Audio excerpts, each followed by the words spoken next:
اس آیت کو سمجھنے کے لیے تھوڑا سا ہم پیچھے جاتے ہیں، آیت نمبر 97 میں.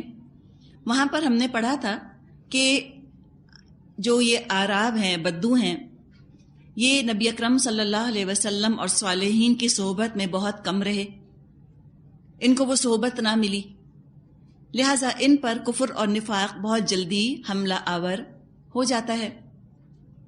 تو یہ پتہ چلا کہ اگر اچھوں کی صحبت نہ ہو، سچوں کی صحبت نہ ہو، اچھی کمپنی نہ ہو، اور علم کی کمی اگر ہو، تو پھر انسان جلدی سے کفر اور نفاق کا شکار ہو جاتا ہے. اس کمزوری کا، اس پرابلم کا علاج یہ کہ اس زمانے میں جو لوگ تھے، یہاں پر ایک ان کی حوصلہ افزائی کی گئی ہے کہ تم نبی اکرم صلی اللہ علیہ وسلم کی مجلس میں پہنچنے کی کوشش کرو تاکہ تم کو نیک صحبت میسر آئے. کونو مع الصادقین، تم یہ کر سکو، تم سچوں کی صحبت اختیار کر سکتے ہو تو ضرور کرو. اگر پریکٹیکلی عملی طور پہ دیکھا جائے تو سارے کے سارے اعراب کے لیے تو ممکن نہیں تھا، سارے کے سارے گاؤں میں رہنے والوں کے لیے، بدویوں کے لیے تو ممکن نہیں تھا کہ سب کے سب آ کر مدینے میں بس جاتے. تو پریکٹیکل سلوشن دیا گیا، عملی حل، کہ کیا کرو، فلولا نفر من کل فرقۃ منہم طائفۃ، ہر گروہ میں سے ایک جماعت نکلے چھوٹی سی، وہ جائے، وہ جا کر دین کا علم حاصل کرے اور پھر وہ لوٹ کر لوگوں کے پاس آئے اور ان کو بتائے، دین کا علم آگے امپارٹ کر دے. تو آپ یہ دیکھیں کہ اس آیت سے یہ پتہ چلتا ہے کہ اسلام صرف شہروں کے لیے نہیں آیا اور صرف ایجوکیٹڈ پڑھے لکھے لوگوں کے لیے نہیں آیا، بلکہ اسلام تو آیا ہے اس لیے کہ جتنے معاشرے کے اسٹریٹا ہیں، جتنے معاشرے کے طبقات ہیں، اونچے سے اونچے طبقے سے لے کر اور نچلے طبقے تک، ایلیٹس، ایرسٹوکریٹ سے لے کر گراس روٹ لیول تک دین کا علم پھیلا دیا جائے. اس سے ہوتا یہ ہے کہ اسلام کو ایک سٹیبل بیس ملتا ہے، ایک اچھی بنیاد اسلام کو ملتی ہے. ہم جانتے ہیں کہ معاشرے میں بہت پڑھے لکھے اعلیٰ عہدوں والے تو کم ہی ہوتے ہیں، ایلیٹ تو بہت تھوڑے ہوتے ہیں، انٹیلیجنسیا تو بہت تھوڑی ہوتی ہے ہر معاشرے کی، زیادہ تر تو غریب طبقہ ہوتا ہے، ان پڑھ طبقہ ہوتا ہے معاشرے کا. تو چند لوگ صرف اوپر اگر دین کا علم حاصل کر کے بیٹھ جائیں اور اس کو وہ نیچے تک نہ پھیلائیں تو دین کبھی سٹیبل نہیں ہو سکتا، راسخ نہیں ہو سکتا، وہ معاشرے میں جڑ نہیں پکڑ سکتا. اگر ہم چاہتے ہیں کہ اسلام معاشرے میں جڑ پکڑ لے، روٹس اپنی لے لے، تو گراس روٹ لیول تک دین کو پہنچانا ضروری ہے. جیسے آپ میں سے اگر کوئی باغبانی کا، گارڈننگ کا شوقین ہے تو آپ کو پتا ہوگا کہ صرف پتوں کو پانی دینے سے باغ ہرا بھرا نہیں ہوتا، بلکہ جڑ کے اندر پانی ڈالنا بھی ضروری ہے. اور وہ یہ کہتے ہیں کہ آپ روزانہ بجائے کہ صرف سارے باغ میں چھینٹا سا دے دیں، بہتر ہے کہ ایک جگہ بہت سا پانی ڈالیں تاکہ وہ اندر تک اتر جائے. یہ کہا جاتا ہے گارڈننگ کے لیے. تو علم کا بھی یہی ہے، تھوڑا علم دیں لیکن ایک گروپ کو دیر تک علم دیتے رہیں تاکہ ان کے اندر سیپ کر جائے، ان کے اندر اتر جائے. تو یہاں پر آپ دیکھیے کہ جو لفظ استعمال کیا گیا ہے نا، لِيَتَفَقَّهُوا فِي الدِّينِ، دین کا تفقہ حاصل کریں. یہ نہیں فرمایا يَتَعَلَّمُونَ الدِّينِ کہ وہ دین کی تعلیم حاصل کریں. تعلیم کی بات نہیں ہے، فقہ کی بات ہے. فقہ کہتے ہیں کمپریہنشن، گہری سمجھ کو. تو تعلیم اور چیز ہے، سمجھ اور چیز ہے. دیکھیے فرق کیا ہے. جب ہم بات کر رہے ہیں نا گراس روٹ لیول کی، اس وقت ہمارے ذہنوں کے اندر گاؤں کے رہنے والے لوگ آ جانے چاہیے، ہمارے ذہنوں کے اندر کچی بستیوں والے لوگ آ جانے چاہیے، ان پڑھ ہیں، جاہل ہیں، الٹریٹ. ان کے پاس ریسورسز ہی نہیں ہے کہ وہ کاپی پینسل خرید سکیں. ان کو تو کھانا نہیں ملتا، کھانا خریدنے کے پیسے نہیں ہیں، کاپی پینسل کہاں سے خریدیں گے؟ سمجھ آ رہی ہے بات؟ ان کو اگر ہم دین کی تعلیم دینا شروع کریں، ہو سکتا ہے یہ طریقہ کامیاب نہ ہو، انہیں پڑھنا ہی نہیں آتا. اب آپ اگر کسی گاؤں میں جاتی ہیں اور آپ کہتی ہیں چلیں نکالیں ترجمے کے پارے، میں ترجمہ ڈکٹیٹ کر رہی ہوں، کہیں گے پتہ نہیں کیا زبان بول رہی ہیں. انہیں الف لکھنی نہیں آتی، بے لکھنا نہیں آتا ان کو، تو وہ کیا لکھیں گے آگے؟ آپ کہیں چلیں میں بتاتی ہوں آپ کو اسم اور فعل کیا ہوتا ہے، ان کو نہیں سمجھ آئے گا. یا آپ کہیں چلو قاف نکالو، وہ نہیں نکلتا قاف ان کے گلوں سے. آپ نے کہا چلو رخاوہ کرو، شدہ کرو، جہر کیا، وہ کہیں گے پتہ نہیں کس بیج کا نام لے رہی ہیں، کوئی نیا کراپ نکلا ہے شاید. بتانا مقصد کیا ہے کہ تعلیم اس لیول کو فائدہ نہیں دے گی، وہ نہیں لے سکتے، لیکن فقہ لے سکتے ہیں، کمپریہینڈ کر سکتے ہیں. کمپریہینڈ کیسے کروائیں گی آپ ان کو سمجھ دیں گی، آپ ان کو فیل دیں دین کا، کہ دین میں کیا باتیں اہم ہیں. یہ درس اور تدریس کے ذریعے ہوگا، زبان کے ذریعے سے ہوگا. کچھ جگہوں پہ قلم کا جہاد چاہیے ہوتا ہے اور کچھ جگہوں پر صرف زبان کا جہاد چاہیے ہوتا ہے. اگر آپ کچھ لوگوں کو بلا وجہ قلم کے جہاد پر آمادہ کریں گی، وہ حاصل نہیں کر سکیں گے. تو دین کی سمجھ، دین کا فیل، دین کا مزاج ان کو سمجھایا جا سکتا ہے. یہ تو خلاصہ ہے دین کا، یہی اہم ترین چیز ہے. تو پھر یہ انسان کو اپنی حکمت سے دیکھنا ہوگا کہ اس وقت ان کو تعلیم کی ضرورت ہے یا تفقہ کی ضرورت ہے.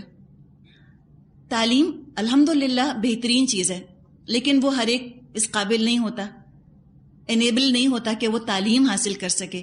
لیکن دین کی موٹی موٹی سمجھ، دین کا مزاج، دین کیا چاہتا ہے، یہ چیز ان پڑھ لوگوں کو بھی دی جا سکتی ہے. اور یہ نبی اکرم صلی اللہ علیہ وسلم نے بدویوں کو دی، دین کی سمجھ ان کو دی آپ نے. تو بات یہ ہے کہ تعلیم اور تفقہ کا ہم فرق کر رہے ہیں اس وقت. تعلیم اور چیز ہے، یہ ایک فارمل ایجوکیشن ہوتی ہے. سمجھ اور چیز ہے، یہ انفارمل بھی دی جا سکتی ہے. دوسری بات یہ کہ دین کا علم کوئی بھی حاصل کر سکتا ہے، جو پڑھا لکھا ہوتا ہے وہ حاصل کر لے، انفارمیشن حاصل کر لے، دین کے بارے میں نالج حاصل کر لے. انفارمیشن اور چیز ہے، انڈرسٹینڈنگ اور چیز ہے. اور یہ بھی بات ہے کہ جو دین کا علم حاصل کر لے، تجوید کا علم، تفسیر کا علم اور فقہ کا علم، ہو سکتا ہے کہ وہ حاصل کر لے علم، لیکن ضروری نہیں ہے کہ علم اس کو نیک اور متقی بھی بنا دے. صرف وہ علم پرہیزگار بناتا ہے جو دین کی روح کو، اسپرٹ آف ریلیجن، اور دین کے مزاج کو، دین کا ٹیمپرامنٹ، اس کو ہماری زندگی میں، ہمارے عمل میں، ہمارے اخلاق میں رچا بسا دے، ہمارے اندر ابزارب ہو جائے وہ چیز. یہ ہے دراصل سمجھ دین کی. جو علم حاصل کر لے، کاغذوں پہ الفاظ اتار لے، کہیں سن کر کہیں پڑھ کے، تو ضروری نہیں ہے جو کچھ کاغذ پر لکھا ہے اس نے وہ اس کے دل پر بھی لکھا گیا. کوئی ضروری نہیں، کاغذ کا لکھا دلوں پہ نہیں لکھا جاتا.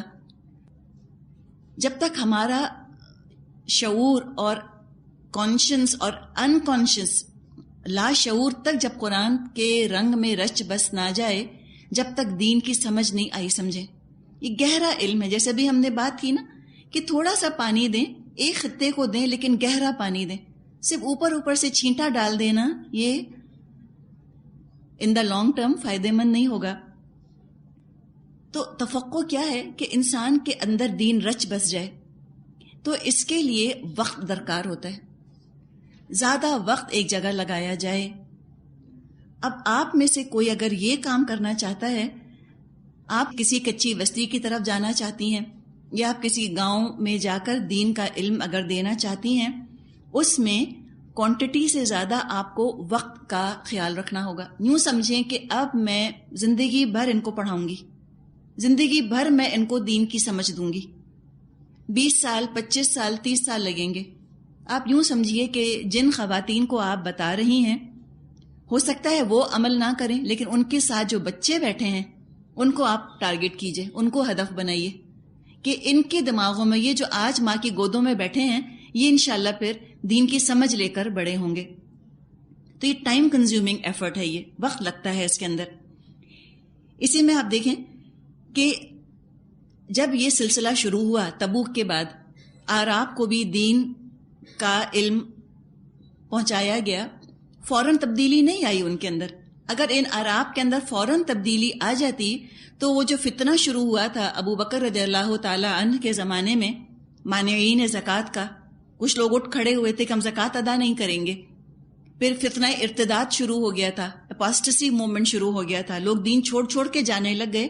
یہ فتنے نہ ہوتے امیجیٹلی فتنے پیدا ہوئے کہ لوگوں کے پاس ابھی شعور نہیں تھا دین کا، اور بعد میں جب مسلسل ان پر محنت ہوتی رہی تو پھر یہ ہوا کہ جب شعور ان کے اندر پیدا ہو گیا، تفقہ فی الدین آ گیا، تو یہ فتنے سارے ختم ہو گئے۔ اس کے بعد ہم نہیں دیکھتے کوئی اتنے بڑے اسکیل کے اوپر دین چھوڑنے کی بات کسی نے کی ہو یا کسی نے کہا ہو کہ ہم زکوٰۃ ادا نہیں کریں گے۔ تو یہ آہستہ آہستہ پھر ان کو شعور دیا گیا۔ تو بہت محنت کے ساتھ، بہت مشقت کے ساتھ دین کی سمجھ، دین کا فہم حاصل کرنا، بہت وقت لگانا، یہ تفقہ ہے۔ دین کا ٹھونسنا یہ تو عارضی ہوتا ہے۔ تو دین کی تعلیم کے وہ نتائج نہیں نکلتے جو تفقہ کے نتائج نکلتے ہیں۔ غور کرنا، ایک آیت بھی سمجھیں تو غور کر کے سمجھ کے اس کو عمل میں لے کر جب آئیں گے وہ بہت فائدہ دے گی۔ تو جب دین کا فہم حاصل ہوتا ہے اس کے بہت پائیدار نتائج نکلتے ہیں۔ جیسے دین کی روح انسان کو سمجھ آتی چلی جاتی ہے، دین کا ٹیمپرمنٹ انسان کو سمجھ آ جاتا ہے، اب اس کو فتووں کی ضرورت نہیں پڑتی چھوٹی چھوٹی چیزوں پر۔ کوئی رسم دیکھی، کوئی طریقہ دیکھا، اگر اس کو تفقہ حاصل ہے دین کا تو اس کو دیکھ کر سمجھ جائے گا کہ یہ چیز دین کا حصہ نہیں ہے، اس کی جان پہچان ہو گئی ہے، فیملیئر ہو گیا ہے، وہ دین سے مانوس ہو گیا ہے، انسیت ہو گئی ہے اس کو دین سے۔ جیسے کہ ہمارے اپنے رشتہ دار ہیں جو ہمارے ساتھ گھر میں رہتے ہیں، آپ کو ان کی آواز سن کر پتہ چل جاتا ہے کہ آج ان کا مزاج کیسا ہے، انسیت کی وجہ سے، اپنائیت کی وجہ سے۔ ماں کو آنکھیں بند کر کے بھی اپنے بچے کی پہچان ہو جاتی کہ میرا بچہ ہے، پتہ چل جاتا ہے ماں کو نا، اس لیے کہ اپنائیت ہے، اس کو ساتھ وقت گزارا ہے اس نے۔ تو بالکل اسی طرح جب دین کا تفقہ حاصل ہوتا ہے تو انسان کو فوراً فیلنگ آ جاتی ہے کہ یہ بات دین کا حصہ نہیں ہو سکتی، اسلام کا مزاج یہ نہیں ہے۔ تب جو تفقہ کی یہاں بات کی گئی اس کو اگر ہم ریپ اپ کریں تو دو حصوں میں ہم تفقہ کو ڈیوائیڈ کر سکتے ہیں، کہ تفقہوا فی الدین کو دو حصوں میں ہم تقسیم کر سکتے ہیں۔ ایک تو دین کی اتنی سمجھ جو کہ فرض عین ہے، مثلا وہ سارے کام جو ہماری روزمرہ کی زندگی کے ساتھ چلتے ہیں، نماز کیسے پڑھنی ہے، روزہ رکھنا ہے، حج کیسے کرنا ہے، روزمرہ زندگی کے آداب، مرنا جینا، شادی بیاہ کا طریقہ، یہ سب کو آنا چاہیے، یہ فرض عین ہے، ہر مسلمان مرد اور عورت پر یہ لازم ہے۔ جیسے کہ نبی اکرم صلی اللہ علیہ وسلم نے فرمایا، طلب العلم فریضۃ علی کل مسلم، علم حاصل کرنا فرض ہے ہر مسلمان پر۔ اتنا علم جو کہ میری ذاتی زندگی سے متعلق ہے، مجھے اس کا علم ہونا چاہیے۔ اب کوئی شخص کاروبار کرتا ہے تو اس کے اوپر یہ فرض عین ہے کہ وہ اسلام کے تجارتی اصولوں سے واقف ہو، اسے علم ہو کہ اسلام نے سود حرام کیا ہے، اس کو علم ہونا چاہیے کہ اسلام نے فلاں فلاں تجارت حرام کی ہے اور فلاں فلاں چیز جو ہے اس کی اجازت ہے، اس لیے کہ وہ کاروبار کرنے کھڑا ہو رہا ہے نا۔ کوئی ایجوکیشن حاصل کرنے جانا چاہتا ہے، اب اس کے لیے فرض عین ہے کہ اس کو پتہ چلے کہ کون کون سی فیلڈز میرے لیے آؤٹ آف باؤنڈ ہیں، میں ان چیزوں کا علم حاصل نہیں کر سکتا۔ مثال کے طور پہ اوکلٹ سائنسز یا ناچنا یا گانا، اس کو پتہ ہونا چاہیے کہ میں پرفارمنگ آرٹس میں ڈگری نہیں لے سکتا، اس کو پتہ ہونا چاہیے کہ میں جادو نہیں سیکھ سکتا۔ تو یہ ساری چیزیں جو انسان کی ذاتی زندگی سے متعلق ہیں یہ تو فرض عین ہیں۔ طہارت کے احکامات مثال کے طور پہ، پاکی ناپاکی کے احکامات، یہ فرض عین ہیں۔ یہ تو ہر شخص جس کا کہ تعلق ہے اس چیز سے اس کو یہ باتیں آنی چاہیے۔ کوئی اپنی اولاد کی شادی کرنے کھڑا ہو رہا ہے، اب فرض عین ہے کہ اس کو پتہ ہو کہ شادی کا کیا طریقہ ہے اسلام میں، یہ فرض عین ہے اس کے اوپر، اس کو چاہیے اس کی حقیقت، اس کا فہم حاصل کرے۔ تو یہ تو ہو گیا ایک پہلو تفقہ فی الدین کا۔ اب ہم دیکھتے ہیں کہ کچھ علوم ایسے ہیں کہ جن کی ہر ایک کو انفرادی طور پہ انڈیویجولی ضرورت نہیں پڑتی، اور وہ علم ایسے ہیں کہ جن کو حاصل کرنا آسان کام بھی نہیں ہے، بہت وقت، بہت محنت، بہت عقل چاہیے ہوتی ہے اس کے لیے۔ لوگ ساری زندگیاں کھپا دیتے ہیں وہ علم حاصل کرنے کے لیے، ایک اسپیشلسٹ کی طرح ہوتے ہیں، کہ جب معاشرے میں کسی کو ضرورت پڑے، کوئی عالم موجود ہو، کوئی فقیہ، کوئی مفتی موجود ہو جو کہ لوگوں کے مسائل کا جواب دے سکے، تو یہ اسپیشلسٹس ہیں۔ ایسا علم حاصل کرنا یہ فرض کفایہ ہے۔ چند لوگ معاشرے میں وہ علم حاصل کر لیں، سب کی طرف سے فرض ادا ہو جائے گا۔ مثال کے طور پہ علم حدیث مشکل علم ہے، وقت طلب علم ہے۔ سب کو ضرورت نہیں ہے کہ وہ حدیث کا علم حاصل کریں، ان کو پتا ہو کہ مستند حدیث کیسی ہوتی ہے، ضعیف کیسی ہے، محدثین کون تھے، ان کی سوانح عمری، ان کی زندگیاں کیسی تھیں۔ مجھے اور آپ کو ضرورت نہیں ہے، چند لوگ ہوں جن کے پاس علم ہو، وہ عالم ہوں۔ پھر فقہ کا علم ہے، فقہی مسائل جس میں فتوے درکار ہوتے ہیں، وراثت کے مسائل کا علم ہے، یا طلاق کے مسائل کا علم ہے، یا اور کوئی مختلف علوم، مختلف فیلڈز ہیں جس کے اندر آپ کو کوئی فتویٰ درکار ہوتا ہے۔ اس کا علم حاصل کرنا بھی ہر ایک پر فرض نہیں، چند لوگ ہوں جن کے پاس یہ علم ہو۔ اسی طرح قرآن کا حفظ کرنا، چند لوگ ہیں جو کہ حفظ کر لیں، ہر ایک پر فرض نہیں ہے کہ سب قرآن کو حفظ کریں پورے کا پورا، یا قرآن کا لکھنا، یا قرآن کی تفسیر کرنا، یا بڑے پیمانے پر قرآن کی تعلیم دینا، یہ ہر فرد پر فرض نہیں ہے، یہ فرض کفایہ ہے۔ اور ہر ایک کا کیلیبر نہیں ہوتا کہ وہ یہ سارے کام کرے، تو جس کو کیلیبر دیا اللہ نے وہ یہ کام کر لے۔ یہ تفقہ فی الدین کا دوسرا درجہ ہے، 2 درجے ہو گئے۔ تو اتنی بات ہمارے علم میں آئی کہ کسی نہ کسی حد تک، ایک بیسک لیول تک تو سب کو دین کی سمجھ ہونی چاہیے، چاہے وہ گھر میں کام کرنے والی ماسی ہو یا وہ پریزیڈنٹ ہاؤس میں بیٹھا ہوا پریزیڈنٹ ہو۔ ایک جج ہے، جج کو پتہ ہونا چاہیے اسلامی قوانین کیا ہیں، تاکہ لیجسلیشن جب وہ کرے، قوانین کوئی بنائے، جوڈیشری کوئی مقننہ ہے اور وہ جوڈیشری ہے اور وہ قوانین بناتی ہے، اس کو پتہ ہونا چاہیے قرآن اور حدیث نے کیا لیمیٹیشنز رکھی ہیں، تاکہ جو لیجسلیشن ہو قرآن اور حدیث کے اندر اندر ہو۔ تو علم تو حاصل کرنا ہی ہے، فقہ حاصل کرنا ہے دین کا، اور اس کے لیے بہت ترغیب بھی ہم کو دی گئی ہے احادیث میں۔ نبی اکرم صلی اللہ علیہ وسلم نے فرمایا، اللہ کے فرشتے طالب علم کے لیے اپنے پر بچھاتے ہیں، اور عالم کے لیے تمام آسمانوں اور زمین کی مخلوقات اور پانی کی مچھلیاں دعا اور استغفار کرتی ہیں۔ ایک اور حدیث میں آپ نے فرمایا کہ لوگوں کو دین کی تعلیم دینے والی کی فضیلت کثرت سے نفلی عبادت کرنے والے پر ایسی ہے جیسے کہ خود نبی اکرم صلی اللہ علیہ وسلم کی فضیلت کسی ادنا امتی پر، کہ جو لوگوں کو دین کا علم دے اس کا درجہ زیادہ رکھا گیا، اور جو گھر میں بیٹھ کے انڈیویجول عبادت کرتا ہے اس کا درجہ کم رکھا گیا۔ ایک اور حدیث میں آپ نے فرمایا کہ ایک فقیہ کون؟ دین کا علم رکھنے والا۔ ایک فقیہ شیطان کے مقابلے میں 1000 عبادت گزاروں سے زیادہ قوی اور بھاری ہے۔ وجہ یہ ہے کہ جو انفرادی عبادت کر رہا ہے وہ تو بس اپنی ذات کے لیے ثواب اکٹھا کر رہا ہے، جو دین کا علم حاصل کر رہا ہے وہ تو کتنے ہی لوگوں کو شیطان کے حملے سے بچانے کا ذریعہ بن جائے گا۔ اب آپ دیکھیے، بعض دفعہ یہ خیال آتا ہے کہ رمضان میں تو ہم زیادہ سے زیادہ اپنی عبادت کریں، ہم زیادہ وظیفے پڑھیں، ہم نفلی عبادت کریں، ہم رات رات بھر جاگیں، یہ دل چاہتا ہے انسان کا، اور الحمدللہ ساری زندگی ہمارے پاس ہے، اللہ نے جتنی بھی ہمیں زندگی دی ہے ہم ہر رمضان یہ کام کر سکتے ہیں۔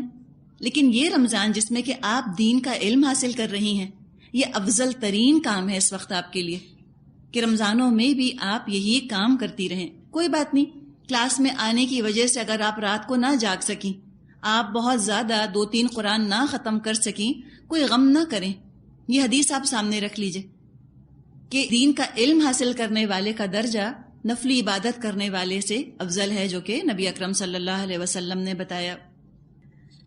آگے فرمایا، اب جہاد کا دوسرا پہلو ہے جو کہ یہاں بیان کیا جا رہا ہے، اور جیسے ابھی ہم نے بات کی تھی کہ جب علم ہوگا تو ہی قتال کا مرحلہ آئے گا۔ کون سا قتال؟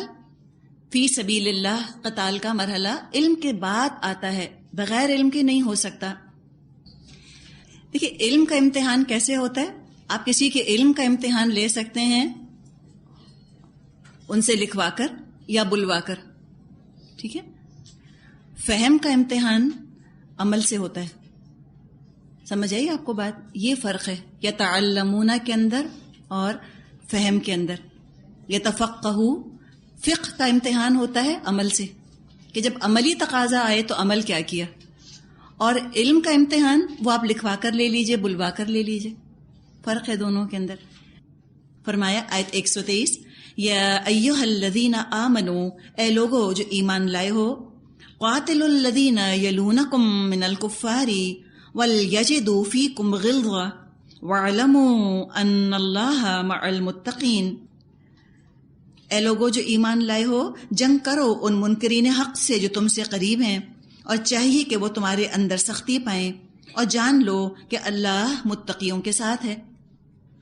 تو قتال پر یہاں پر آمادہ کیا گیا مسلمانوں کو کہ نکلو، اپنی جان اللہ کی راہ میں دو. بہت اجر، بڑا درجہ ہے. اسلام کو جہاں علمی جہاد کی ضرورت ہے، حقیقت ہے کہ وہاں اسلام کو ہتھیاروں کے جہاد کی ضرورت ہے. اور جب مسلمان جہاد اور قتال چھوڑ دیں گے یا فی سبیل اللہ نہیں کریں گے تو پھر فساد پیدا ہوگا، وہ کمزور ہو جائیں گے، کفار ان پر چھا جائیں گے. ایک حدیث میں آتا ہے نبی اکرم صلی اللہ علیہ وسلم نے فرمایا، جب تم بیعینہ کو اختیار کر لو گے، بیعینہ یہ خاص تجارت کا طریقہ ہوتا ہے، اور گایوں کی دمیں پکڑ کر کھیتی باڑی پر راضی اور قانع ہو جاؤ گے اور جہاد چھوڑ بیٹھو گے، تو اللہ تم پر ایسی ذلت مسلط کر دے گا جس سے تم اس وقت تک نہ نکل سکو گے جب تک اپنے دین کی طرف نہ لوٹو. تو یہی بات ہے جو کہ آج ہم جس کو کہ دیکھ رہے ہیں کہ مسلمانوں نے جہاد چھوڑ دیا ہے، علمی جہاد بھی اور قتال بھی. فی سبیل اللہ ان دونوں چیزوں کو شروع کرنے کی ضرورت ہے. اویئرنیس پھیلائیں، دین کا مزاج لوگوں کو سمجھ آئے، لوگوں کی نہ صرف عقل دین کے تابع ہو جائے، لوگوں کے جذبات بھی دین کے تابع ہو جائیں. پھر آپ دیکھیں وہ چلتے پھرتے چراغ بن جائیں گے.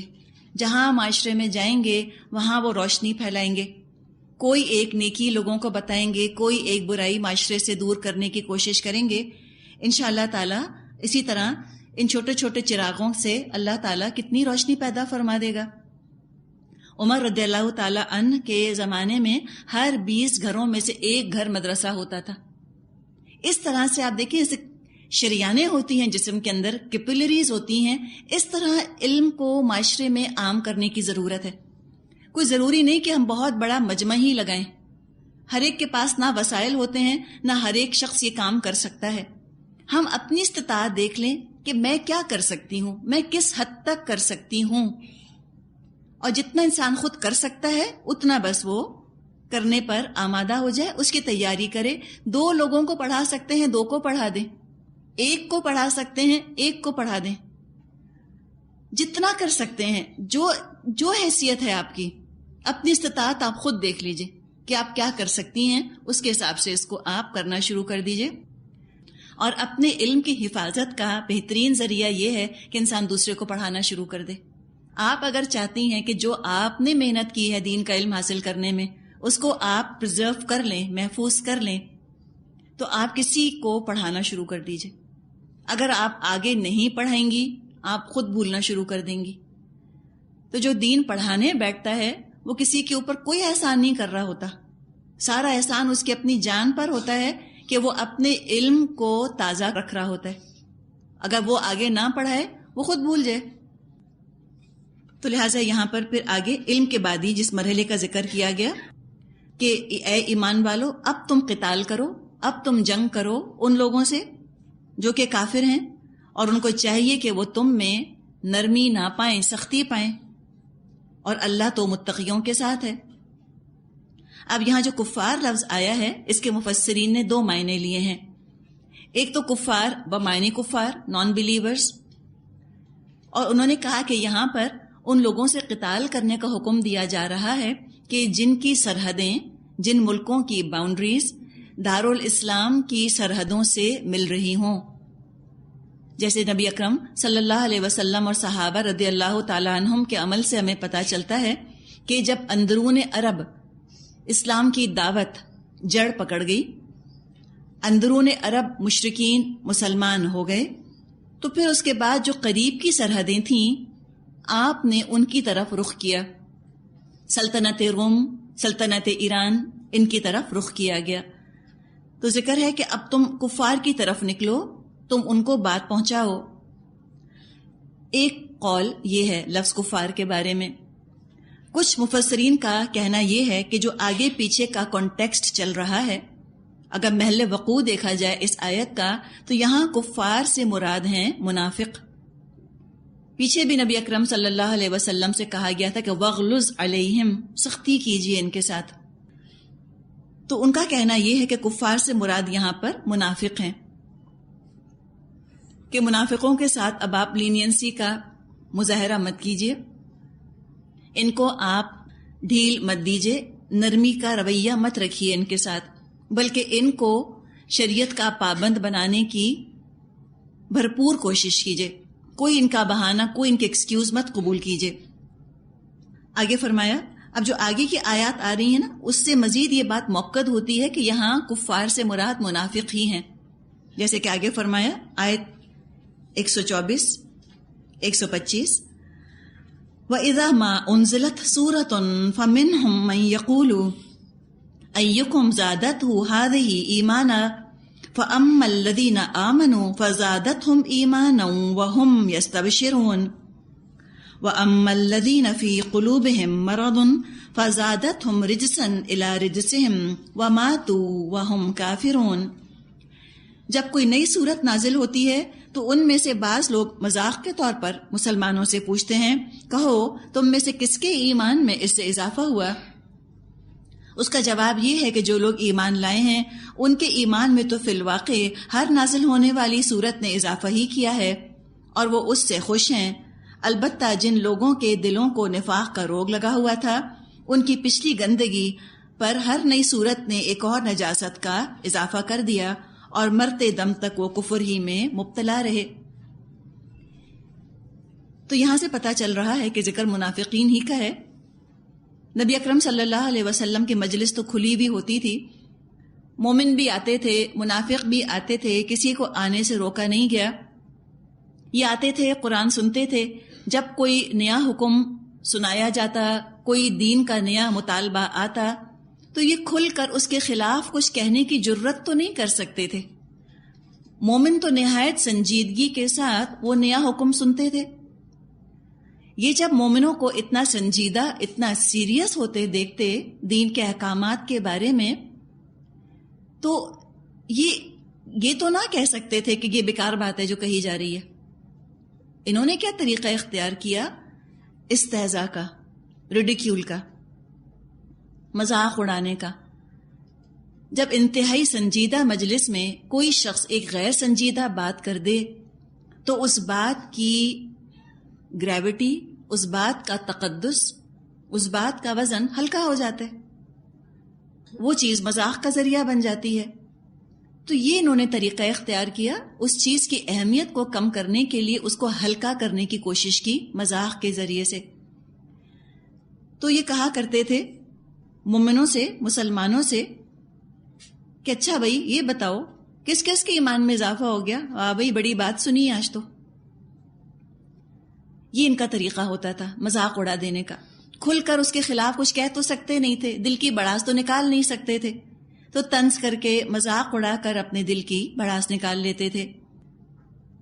مسلمانوں کے بارے میں فرمایا کہ جو ایمان والے ہیں ہر نیا حکم سن کے ان کے تو ایمان میں اضافہ ہی ہو جاتا ہے. مومنوں کے لیے تو قرآن کا ہر حکم عمل کا ایک نیا میدان کھول دیتا ہے، ایک نیا موقع، ایک نئی اپرچونٹی ان کے سامنے آ جاتی ہے اللہ کی رضا حاصل کرنے کی. ہر حکم پر عمل کرنے سے مزید انسان کے اندر ہمت اور حوصلہ پیدا ہوتا ہے، سیلف کانفیڈنس آتا ہے، اعتماد آتا ہے انسان کے اندر کہ اچھا میں یہ کر سکتی ہوں، میں تو کر گئی، یہ حکم تھا میں نے عمل کر لیا. تو انسان کے اندر کانفیڈنس آتا ہے، اور پھر وہ جب کانفیڈنٹ ہوتا ہے، پر اعتماد ہوتا ہے، پھر وہ چاہتا ہے اچھا کوئی اور حکم ہے تو میں اس پر بھی عمل کروں. انسینٹیو ملتا ہے اس کو اعلیٰ سے اعلیٰ درجے حاصل کرنے کا. اور جن کے دلوں کے اندر مرض ہے ان کا تو حال بیان فرما دیا کہ ہر نیا حکم ان کے پرانی بیماری جو کہ نفاق کی بیماری، جہاد سے فرار کی بیماری ہے، اسی میں وہ نیا حکم اضافہ کر دیتا ہے۔